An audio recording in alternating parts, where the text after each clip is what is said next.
Are we ready to get started?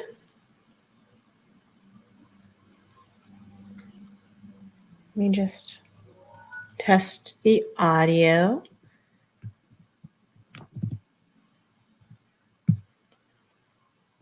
Hold on 1 second.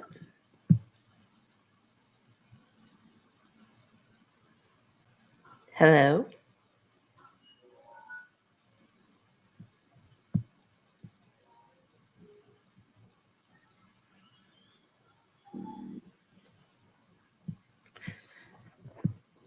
Okay. Well, uh, thanks for joining me. We're going to talk about some testing strategies. My name is Meg Kahn with Vision Admissions Consulting. Um, a little background on me. Uh, for the last couple of years, I've been advising students throughout high school and in the college application process. Prior to that, I worked for the Alumni Admissions Committee. It was a volunteer position for my alumni alma mater, Northwestern. Um, and then prior to working in admissions consulting, I was actually in business as first a consultant and then after business school in investment banking. And I think there's a lot of overlap in terms of identifying strengths and weaknesses, how to fill gaps, and then how to take a more strategic approach to high school. So with that said, in the next couple of weeks, uh, there are deadlines to sign up for the June ACT and SAT. So for the June 11th ACT, you need to sign up by May 6th. For the and then for the June 4th SAT, you need to sign up by May 5th. So with those dates coming up, let's talk tests. So first, just remember, I do not do test prep. This is an overview of testing. So I recommend that you talk to a test prep provider. We're going to talk about some of them in this presentation, but these guys, they live and breathe SAT and ACT tests. They know what's on the test. They know how to prepare for the test.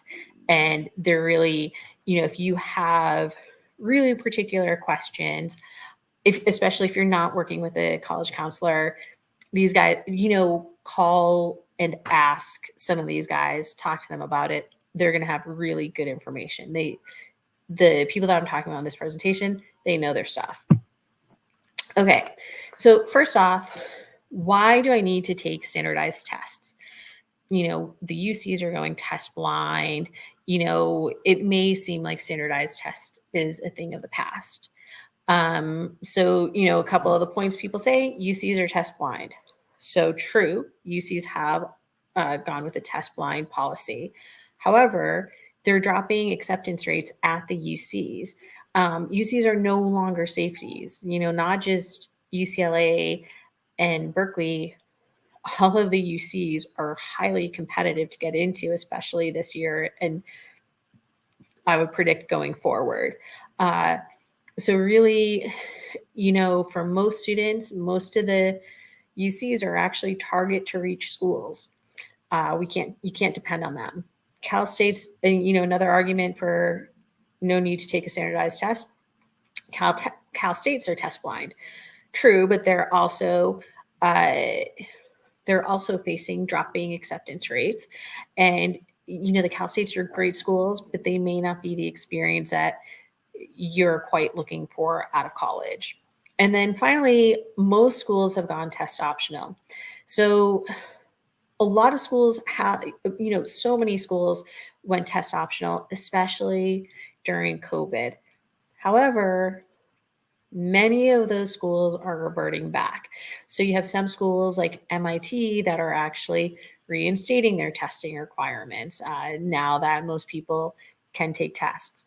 Other schools are shifting from a test optional policy to a test flexible policy. So optional means report that, take the test if you want to, report the score if you want to, whereas flexible means if you have the ability to take the test, take the test. And if you have a score, submit the score, and they'll be flexible if it's not possible. So, there's still lots of schools, lots of great schools that will remain test optional, but they're not as many as you think. So more and more, I think for now, we can see schools migrating back towards requiring test scores.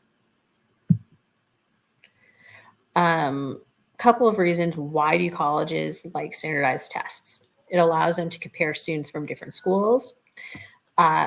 Because test scores are numbers, they have the appearance of being objective. Now, we all know that the SAT in particular can be biased, but and then also because it is a number, it has the appearance of being precise, right? So because it's a number, you can kind of say, oh, well, the person who scored a 1540 is stronger than the person who scored a 1520, right? And that's why colleges like the test scores. This is, as an aside, sort of a fun fact for stats nerds. SATs have a standard error of plus minus 40 points. So that's according to the College Board. So a score of 1360 is statistically indistinguishable from scores between 1320 and 1400, right? Statistically, those scores are the same. So according to the College Board, schools should view scores within this range as the same. However, according to a NACAC 2009 paper, 30 to 40% of schools assume a difference between scores within that range.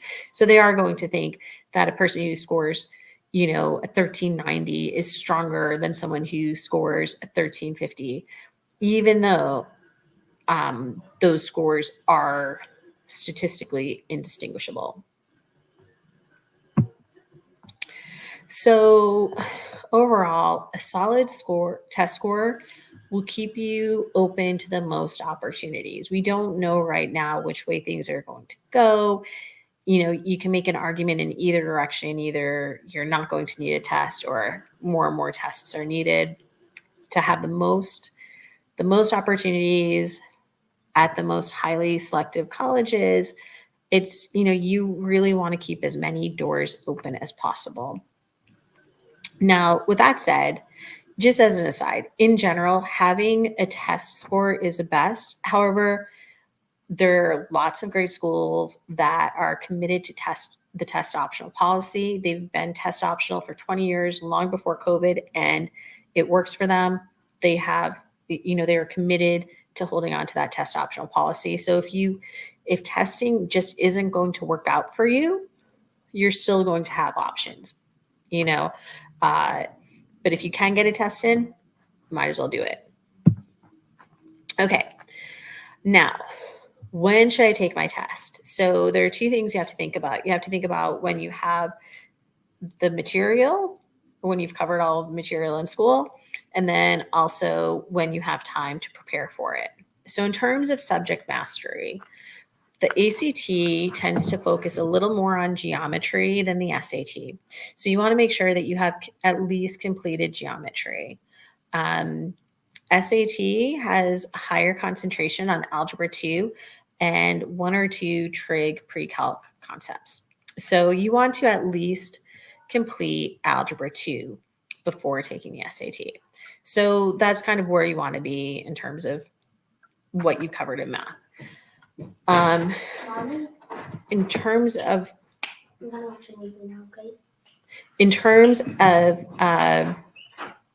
when in the year to take it, really you want to take it July. I like the summer dates, mainly because over the summer you have time to prepare. You're you don't have other classes going on. Also, you're not conflicting with AP exams. The tough thing about the May test and the June test, but particularly the May test, is that you're overlapping with your AP exams. And the June test, your AP exams are usually done by mid-May. So the June test will give you 2 to 3 weeks to prepare. That's really cutting it short. So if you start looking at July and August, you have plenty of time to prepare. You're not interfering with schoolwork or your AP exams. The other thing is that with the July, August test date, you get the results back early enough to respond to those results. Maybe, you can recalibrate the schools you decide to apply to. You can, maybe you want to study more, look at a different type of studying, a different type of preparation. But when you take the July, August test, whether you take it before your junior year or before your senior year, you have time to respond to the results. So that's what I like about the July, August test date.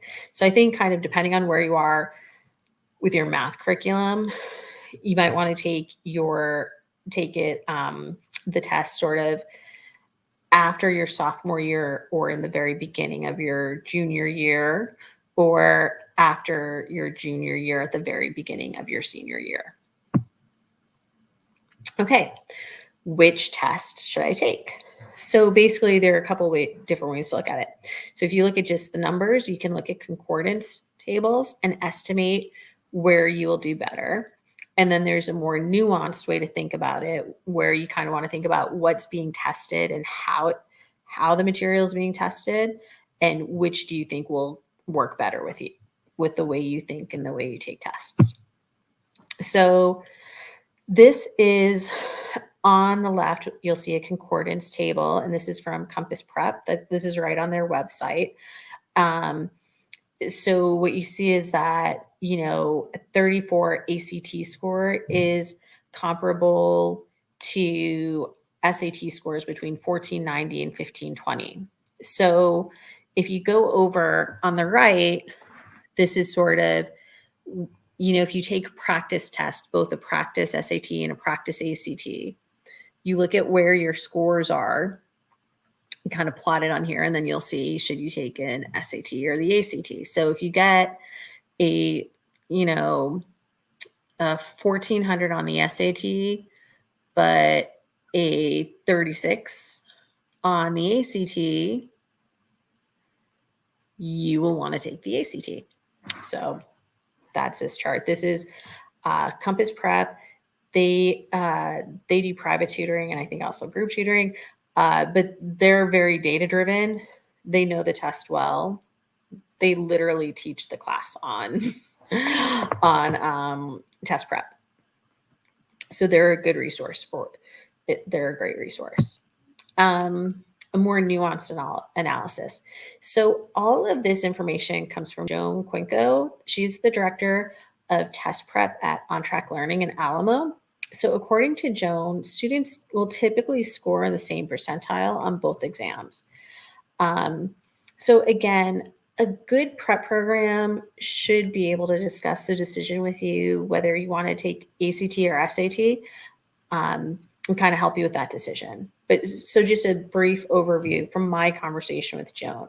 So the SAT is a longer test, so it feels like you have more time per question. The questions are a little trickier. However, if you're prepared for it, they always test concepts the same way. So if they're going to test, if they're going to test like the Pythagorean theorem, they're always going to test it the same way. So once you learn how they test things, it's pretty easy to figure it out, but the questions are a little trickier. And then finally, there's a deeper focus on Algebra 2. So for ACT, the test is shorter. That means it's less time per question and it feels rushed. And students who take the ACT, they typically feel rushed. The questions are more straightforward. There's a slightly deeper focus on geometry. And finally, on the science section, there are no calculators, but there are lots of charts and graphs that you need to be able to interpret. So again, if that's something that you're just not good at, interpreting graphs and charts, maybe you'd want to lean more towards the SATs. But again, this is something, if you really have questions about it, a good test prep person should be able to help you out with the conversation. Right. The other thing, how should I prepare? So according to the College Board, preparation will increase SAT scores by 90 to 115 points, depending on the amount of prep time. And it's comparable for ACTs. However, we don't have statistics on the most effective ways to prepare. So there's no proof that says Khan Academy is better than Kaplan, or that one-on-one tutoring is better than Princeton Review. There are no statistics on that. So really what you have to do is you have to think about your student and what they need the most help with to determine the best program. So there are a couple different ways. So there's self-study. This is great for kids who know the material well and they're organized enough to build their own study schedule and plan. They're disciplined enough to follow through on the plan. And doing self-study, if they're disciplined, they will get plenty of practice taking the exam. So then another option, this is a free option, is Khan Academy. This is great for students who know the material really, really well. But Khan Academy does have lectures to brush up here and there. Khan Academy, you'll take a practice test. They'll assess how well you do and develop the plan for you. So the student only has to be disciplined enough to follow through with the plan. They don't have to create their own plan. And again, with Khan Academy, you'll get practice exams and a study plan that will help you out. I have heard that sometimes the questions on Khan Academy can be a little old, but it's still a great way to prepare, and it's free. Now, another option is a class where you go online or in person. So this may give you a little bit of review about the topics, but really these classes are best for students who already know the material really well. And the focus is going to be more on test prep strategies and the test itself, how they ask things, and a strategy for moving forward with it. So this is a structured class, really helps so you don't have to organize it yourself. You just show up to class. The homework's given to you. There's a focus on statistically based testing strategies. The structure of the class helps provide discipline and structure. However, on the one hand, but it can be easy to hide in a classroom setting.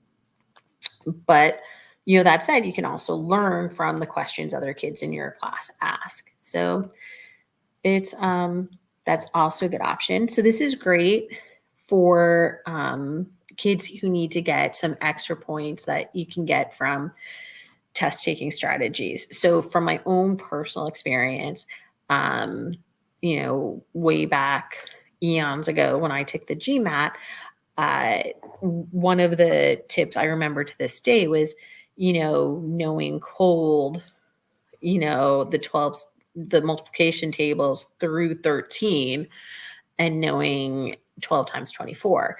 And that little tip, even though, look, I was in finance prior to taking the GMAT, I knew my multiplication tables. But that little tip of going all the way up to 13, it just made it that much quicker to get through. And I didn't have to think about it. And it was able to give me a few extra points. And those few extra points that made it so I was able to get a perfect score on my GMAT. So that's kind of where I think the classes and the strategy is really, really helpful for people who really know the material well and now are just looking to pick up extra points. One-on-one. So one-on-one is good for people who may have some knowledge gaps that need to be addressed. the one-on-one tutor can help you find those gaps and address them. It's also great for kids who have test anxiety. Joan mentioned that that is something that she works through because, it's a long test, it's a high stakes test. So just having a few methods of dealing with the anxiety, breathing exercises, whatever it may be, one-on-one tutoring, they can really help you out with that. The tutor can also provide structure and accountability. As I said, it's easy to hide in a class. It's hard to hide when you have a one-on-one tutor. And also tutors are still going to have some test taking strategies. And they can also help with painting or pacing. And then for accountability, you get more accountability with a one-on-one tutor for completing your work. And so this is really great for students who need more help with the content, and it's a tailored approach to address your specific goals and your specific gaps. And here is just kind of like a way to think, it's a matrix. On one side, you have your grasp of the material on the vertical axis, and on the horizontal axis, it's your organizational capability. And over here, if you're like off the charts with everything, self-study is going to work fine with you. Khan Academy is great for people who, who know the material really well, and are still organized, but need some help pulling together a plan. In the middle, you kind of have like your big box, Kaplan, Princeton, etc. They have particular programs that will guarantee above 1,400 or above 1,500. Another test prep company I talked to was Revolution Prep. Actually, Jake, the founder of Revolution Prep, I went to business school with him. It's a really interesting program.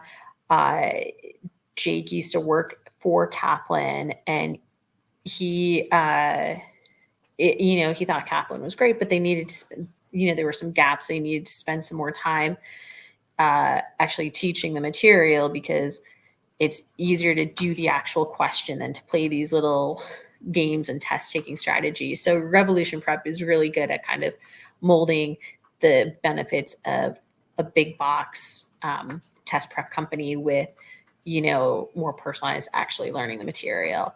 And they also offer one-on-one. That's another interesting option for you. Compass Prep, again, another really statistics based. They have one-on-one tutoring. That's going to help you organize yourself. And then finally, if you need a lot of help with the material or anxiety, and you also need organizational help, one-on-one tutoring is probably the way to go.